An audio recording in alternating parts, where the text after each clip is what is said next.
শহরে বস বোনো পূজা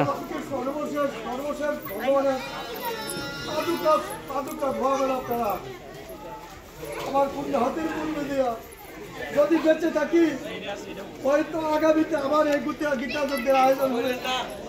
আর যদি মরে যায় হয়তো বলবে না যে ওই লোকটা পরলোক গমন করেছে।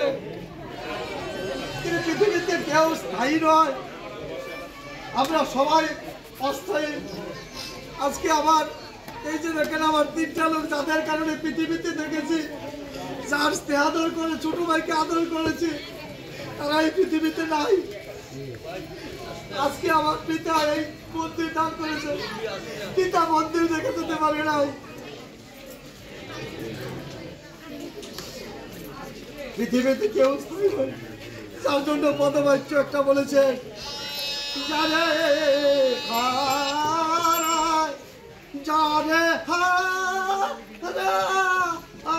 হারায়েছি জীবনে তারে কি আর পাব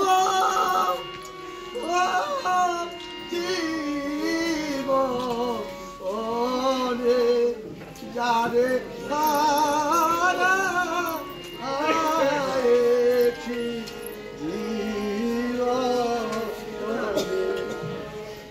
আজকে আমার যে বাবা মা হারিয়েছে আর কত কান্না করতে পারবো।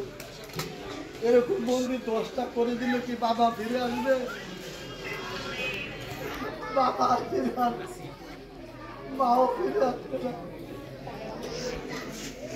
তাদের স্মৃতি স্মরণে এই মন্দিরে যাবে, আজকে গুরু করবো এবং এই মন্দিরকে টিকিয়ে রেখেছে তাদের উদ্দেশ্যে। তাদের আমার বাবা হয়তো তাদের পাদুকা সেবা করে দিতে পারে নাই, আমি তাদের উদ্দেশ্যে তাদের সরে তাদেরকে স্মৃতিবর্গ দিয়ে তাদেরকে তাদের পদসেবা আজকে করবো। আপনারা সবাই আশীর্বাদ করবেন এই পদসেবার মাধ্যমে যেন আমাদের যে 6টা ভাই ছিলাম, একটা ভাই হারিয়েছে, 5টা ভাই যেন আপনাদের মতন এই বৈষ্ণব দেন পথে তুলে নিয়ে যেন আপনাদের বৈষ্ণব পথে পড়তে পারে।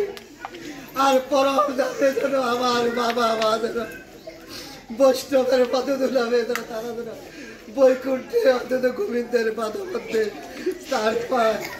যাদের যাদের কারণে আজকে এই বাড়িতে আমার বাবা তাদের বোনকে বিয়ে করে আমার মা বানিয়েছে, আমি বাবাদেরকে ধন্যবাদ প্রণাম করি। তারা বোনটা বিয়ে দিলে আজকে আমার বাবা আমার আমি মা পেতাম না।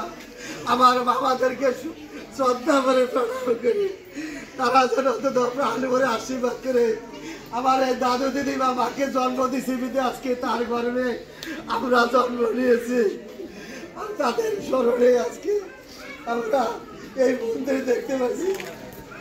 অনেক ভক্ত পিতা মাতা স্মৃতিবর্গ দিয়ে এই মন্দির দান করেছে। আপনাদের মতো ভক্তরা প্রতি বছর গীতাচককে ভক্ত সভা দিয়ে গীত দান করে আপনারা এই ভক্তদের আগমনকে পাঞ্চলচল্য করেছেন এবং সৌভাগ্যমণ্ডিত করেছেন। আপনারাই এই ভোগের দাবিদার, এই প্রসাদের দাবিদার। আমি অদব আপনাদের কাছে সাষ্টাঙ্গে প্রণাম করছি। আমার যে 5টা মুখ আপনাদের অনুদানে গীতাযজ্ঞ করতে পারি। আমার আজকে যারা কিছু দেখেছেন আপনাদের মতো এই দিনকে আমার কিচ্ছু করে নেই। আমি শুধু আপনাদের কাছে পরাজরে শুধু আমার ভোর রাত্রে স্নান করিয়েছি এবং ঘুরে রওনা দিয়ে যদি আমার কষ্ট হয়ে থাকেন আমি আপনাদের কাছে প্রণাম করছি। আপনারা ক্ষমা কিছু দেখবেন। আমরা ভাই বোনেরা সবাই রোগাক্রান্ত। আমার বাবা কিন্তু রোগ বেঁধে দিয়েছিল। আমার মা কিছুদিন কষ্ট হওয়ার কারণে হয়তো মার শতভাগ আশীর্বাদের কারণে আমরা কোনো ভাই বোন সুস্থ হলে রোগাক্রান্ত। অথবা আপনাদের আশীর্বাদের জন্য এই রোগাক্রান্ত থেকে রক্ষার জন্য এই মায়ের সেবা রান্না কমিটির সেবা এবং প্রতিবছর করতে হবে। আমার আজকের এই স্মৃতি স্মরণে আমার পার্টি সমতুল্য বড় আমার প্রধান অতিথি হিসেবে আমার নিরঞ্জন ব্যবসা করছেন।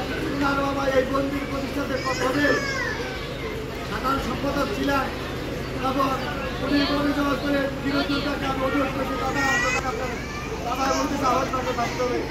আর আজকে আমার দাদা বিপদ আছে অনেক বছর ধরে এই মন্দিরের সভাপতি দায়িত্ব পালন করে আমার বাবার সাথে পুত্র সমতুল্য আপনাদের জীবন কাল করেছেন।